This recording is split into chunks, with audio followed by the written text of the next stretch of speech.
রূপকথার গল্প দুষ্টু পোকা ও পরীর বন্ধুত্বের গোলমাল প্রযোজনা Abida creations funny fairy series এক ছিল এক রঙিন ফুলের রাজ্য ফুলপুর সেখানে থাকত এক দুষ্টু পরী নাম তার লীলা তার জাদুর কাঠি দিয়ে সে রং মিশিয়ে আকাশে ফুল আঁকত প্রজাপতিদের নাচ শেখাত কিন্তু মাঝে মাঝেই এমন জাদু করত যার ফল হতো উল্টো একদিন সে নতুন এক জাদু শিখল বস্তু কথা বলানোর জাদু পরী লীলা ঘাবল চমৎকার যদি ফুল ঘাস আর পোকামাকড় কথা বলতে পারে তাহলে সারাদিন গল্প চলবে সে সঙ্গে সঙ্গে বাতাসে কাঠি নেড়ে বলল বিঙ্গ বং টিং টং কথুকা মন্ত্র যাক লাগুক পরক্ষণেই আশেপাশে সব পোকা ফুল আর প্রজাপতি কথা বলা শুরু করল কিন্তু মুশকিল হল সবাই একসাথে কথা বলতে লাগল এক ছোট্ট লাল পোকা চেঁচিয়ে বলল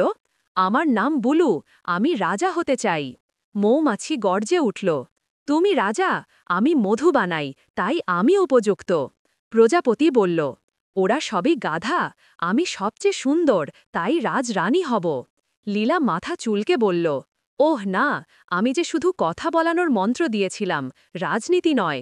ঠিক তখনই মাটি থেকে বেরিয়ে এলো এক সবুজ দুষ্টু পোকা নাম ঝিম্বু সে হাসতে হাসতে বলল চলো আমি রাজা হই তোমরা সবাই আমার প্রজা আমি প্রতিদিন ঘুমের উৎসব চালাব সবাই হতবাক কিন্তু ঝিম্বুর মজার কথা শুনে সবাই হেসে উঠল লীলা বলল তুমি দুষ্টু ঠিকই কিন্তু মজারও বটে এভাবেই শুরু হল পরী লীলা আর দুষ্টু ঝিম্বুর বন্ধুত্ব কিন্তু বিপদ লুকিয়েছিল ঝিম্বুর মধ্যে সে চুপি চুপি লীলার জাদুর কাঠি নিয়ে খেলতে শুরু করল বলল এই কাঠিটা যদি আমি একটু নেড়েছেড়ে দেখি তাহলে আমিও জাদুকর হব এক ঝটকায় সে জাদু করে ফেলল টিং টং পিং পং সব ফুল নাচক গরমে ফলাফল পুরো ফুলপুরে গরমের নাচের উৎসব শুরু হল ফুলেরা ঘামতে ঘামতে নাচছে মৌমাছিরা মাথায় ফুল পরে ঘুরছে আর প্রজাপতিরা ফ্যান হাতে ঠান্ডা হাওয়া দিচ্ছে লীলা ছুটে এসে বলল ঝিম্বু তুমি কি করেছ ঝিম্বু বলল আমি শুধু একটু মজা করছিলাম লীলা বলল জাদু মজা নয় দায়িত্বও বটে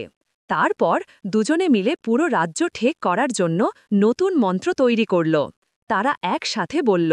বন্ধুত্ব মানে সহযোগিতা জাদু মানে আনন্দ অবশেষে ফুলপুর আবার শান্ত হল ফুলপুরের রাজা ঘোষণা দিলেন যে জাদু বিপদে ফেলে আবার হাসিতে ফিরিয়ে আনে সেই জাদুই সবচেয়ে শক্তিশালী লীলা আর ঝিম্ন হল মজার মন্ত্রমন্ত্রী তাদের দায়িত্ব ছিল রাজ্যকে হাসিয়ে রাখা